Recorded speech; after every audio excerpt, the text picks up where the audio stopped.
Ekya confusing abantu.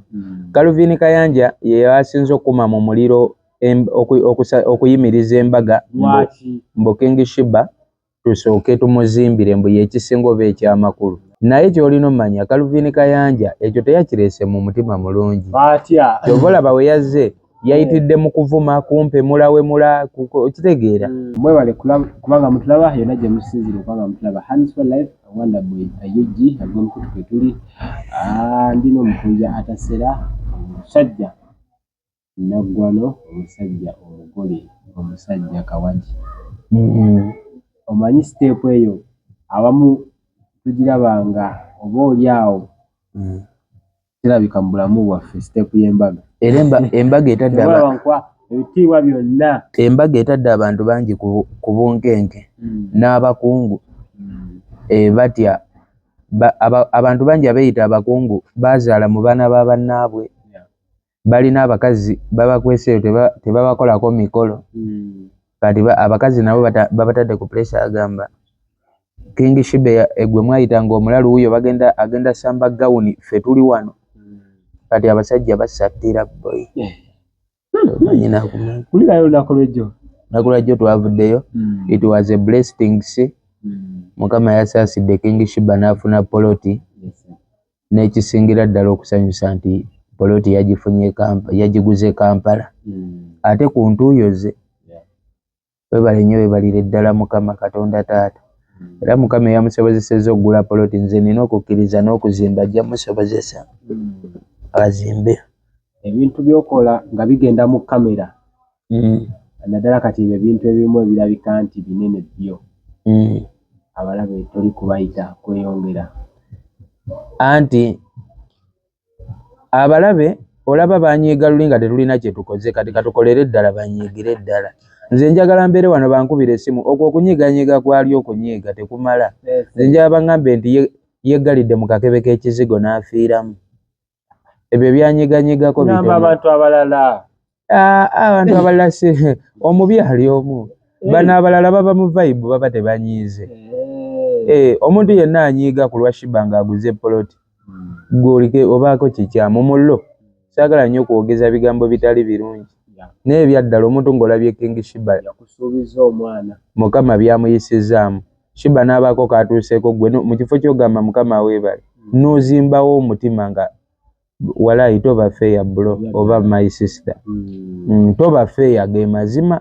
Abantu nalabyeko abamu nga bagamba abamu nga baagala nnyo mbaga okusinga alanga agamba Sheebah yagamba yagala ki ye nga utwale ku poloti yagamba yagala kumuzinga. Kale ekimu ku byo kiyinza obutajja mu kaseera akamangu okusookako kimu. Waliwo ekya confusing abantu. Calvin Kayanja ye asinze okuma mu muliro okuyimiriza embaga mbo King Sheebah tusooke tumuzimbire mbu yekisingo be ekyamakulu abaana be asobole obbakuŋŋaanya. Nsobola obutawakana nammwe kubanga nange ndi muntu mpabulwa mpeebwamu ku magezi. Naye kyolino manya Calvin Kayanja ekyo teyakirese mu mutima mulungi. Kyobola bawe yazze yayitidde mu kuvuma kumpe mulawe mula okitegeera. Ate nga ne woba tonvumye osobola okumpa ensonga yonna enjiwulira okategeera. Naye Calvin Kayanja aliko pressure. Calvin Kayanja akozesezza abaana b'abantu bangi azadde obwana bungi naye ng'abakazi abakweka eyo. Kaakati omutima gumuluma okeera alabe King Sheebah ng'asamba gawuni abo bonna abakazi babagamba musa ku pressure bamugambe naffe tukikole ate nga tali lwedde okitegeera. Kati kyobola bateekawo embeera nti embaga ne presidency nga advisor naye pressure zimukuba anti ebbanga lyonna abadde agamba oyo King Sheebah kiralu oyo mugwi wa ddalu abadde nga wano nga awunya bubi. Kati alabe yali awunya obubi obeera woyimiriza kati wali King Sheebah ate King Sheebah jjukira alina ka perfume akanakyo agateetaaga kumala kwefuuyira nga nga kati ate nabali abakoze obuzibu jjukira King Sheebah we bamukubye ebifaananyi bya embaga ebifaananyi bisooka ofuluma nga embaga ebindabinda kadira bata abaana b'oku social media abo balina effujjo ne batwala ebifaananyi ne bateeka ekya King Sheebah wano ne bateekawo ekya full figure nga bombi bambadde gomesi. Abaana ne batandika oteeka ku comment ezizaala ebizibu mbu full figure ayambadde ng'agenda owakula enjuki mbu ayimiridde ng'alinda takisi simanyi ayimiridde ng'ali mbu ayambadde nga mbu ayimiridde nga gwe balese ku loogi. Abaana bakomenti nze komenti ziri eyo ku mitimbagano ne ngamba sibirimu wabivuddemu ebintu byabwe nabibalekedde sibirimu ebyabwe. So gwe embaga n'okuzimba embaga n'okuzimba abantu abamu bagamba wabuli ekimu kisoko kinnakimu ekirala. Yes, ekyokuzimba nange Speed n'aba tesusuye omwana takutukire mu kakebe k'ekizigo olaba poloti yabasattiza kuba tewabaddewo yabadde asuubira nti King Sheebah asobola obeera ne poloti e Kampala wano okategeera kati ate abakubeko ekizimbe bali anyway ndowoozaamu na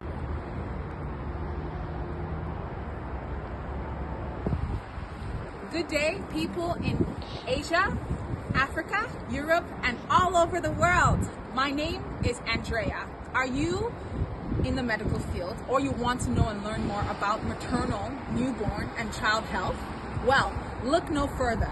Kabalega Associates is proud and pleased to present the international conference taking place right here in Toronto, Canada, under the theme of identifying and addressing the social determinants that are crucial towards improving maternal, newborn, and child health outcomes. During this conference, we're going to be discussing the strategies for improving access to quality healthcare services, reducing maternal mortality rates, and increasing the awareness of child development amongst caregivers. This conference will be taking place on the 23rd and 24th of August 2024 at 237 Sackville Street, Toronto, Canada. Now for registration costs. So for international delegates, it will cost you 380 Canadian dollars. For international exhibitors, it will cost you 800 Canadian dollars. And for international students, it will cost you 200 Canadian dollars. You will also be provided hotel accommodation, which will cost you $200 per night. For payment purposes, for e-transfers, and just to know more about what we're offering you, please contact us at 437-299-0107 or 437-216-HH93.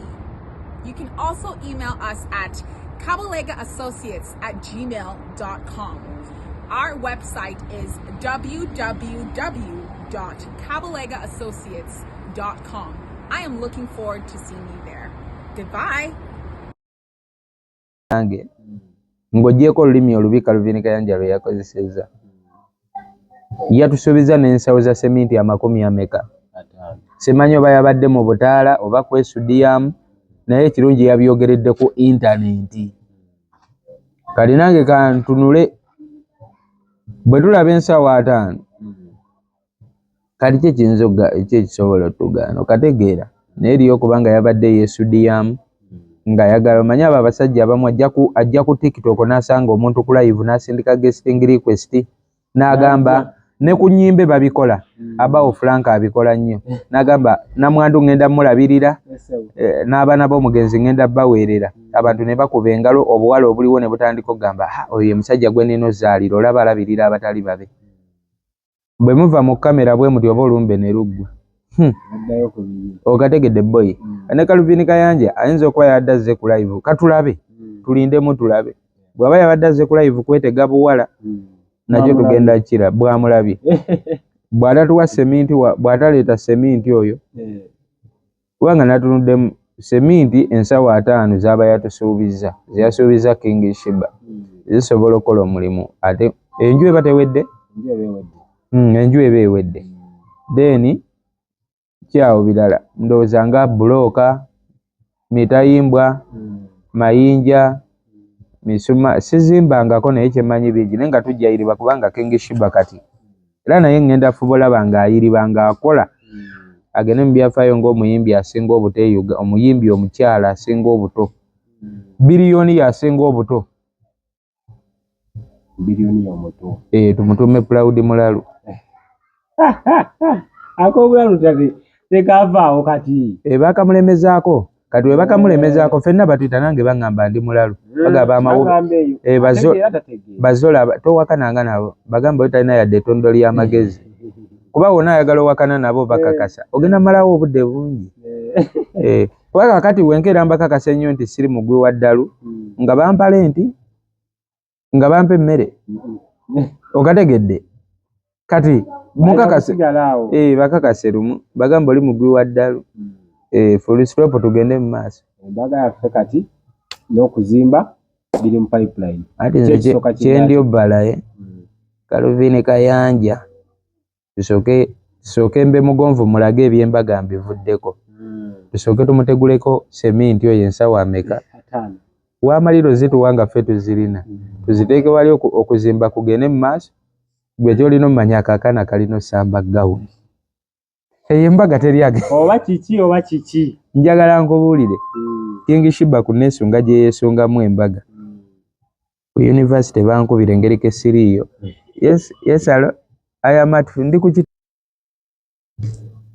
so abantu bo beesunga byonna King Sheebah alina osamba gawuni embaga teri kigenda lemesa mbaga eno pressure eri kukuba bano abo ba muzeeyi bakulu abo abaale mu kubwa embaga n'abaale mu kuba bannaabwe embaga be bali era ne wetunaazimbira King Sheebah enju neggwa ne tugamba tugende mu mbaga era bagenda funawo ke basaawo bafune ke banyigawo bampugule buli kye bakola bakikola kuwugula mbaga kyonna omanya King Sheebah okumanya atadde ensi ku bunkenke Kaluvini Kayanja tolowooza nti okujja ku live gwolowooza live mmeka ze yandigenzeko n'obuvunaanyizibwa bw'alina sajja w'amaanyi lwaki teyakozeemu ebirala bateekwa okuba baatudde ne ka meeting balina ne meeting naga tukoze tutya tuwugule embaga okategedde abantu bangi tebaagala embaga eyitewo abangi bajagala naye mulimu abatono abeeyita abakungu mugenda kuzimba nyumba ki King Sheebah yagambye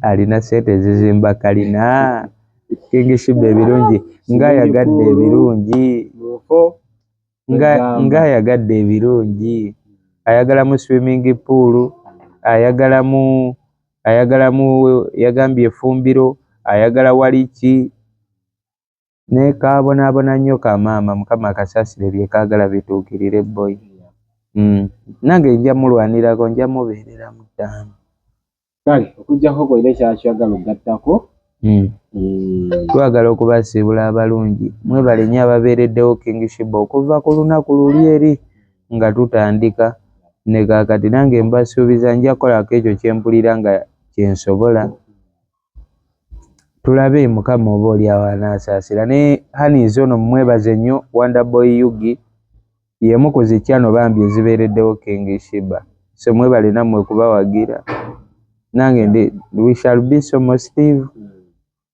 ennaku oba lugenda labika tutya nga King Sheebah atudde wali ssebo yasasula tumalize n'ab'e Canada nnaku z'omwezi 23 n'ennaku z'omwezi 24 ogw'omunaana 2024 Omukunja Atasera King Sheebah n'abantu abalala bangi okuva e Uganda ne mu nsi endala zonna tugenda kubeera Toronto Canada mu conference eya matano ebigambo bya luzungu muko n'agenda bibannyonnyola n'akalango kaakateekeyo awo basooka nga bakalaba so adoza buli agala okubanga abeegattako butereevu yandibadde akalanga kagubira byonna ebyetaagisa $380 ate gwe wenna omwana omuto dola ntono nnyo awo situla akalango kabyogera awo $320 ate buli kimu sooka kitambulira ddala bulungi nnyo tujja komaano fonawo kambalekera akalanga ayagala okubanga otambula naffe omwaka ogwo gujja akalango kaako tugendera awo.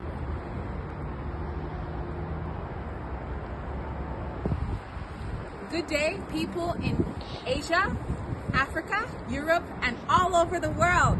My name is Andrea. Are you in the medical field or you want to know and learn more about maternal, newborn, and child health? Well, look no further.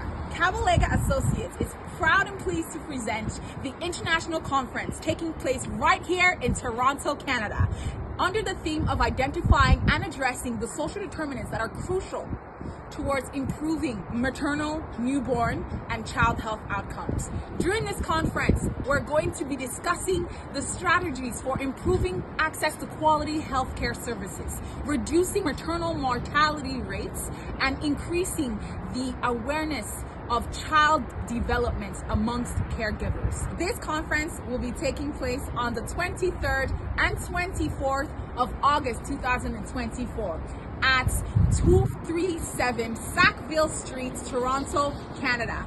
Now for registration costs. So for international delegates, it will cost you 380 Canadian dollars. For international exhibitors, it will cost you 800 Canadian dollars. And for international students, it will cost you 200 Canadian dollars. You will also be provided hotel accommodation, which will cost you $200 per night. For payment purposes, for e-transfers, and just to know more about what we're offering you, please contact us at 437-299-0107 or 437-216-HH93. You can also email us at kabalegaassociates@gmail.com. Our website is www.kabalegaassociates.com. I am looking forward to seeing you there. Goodbye.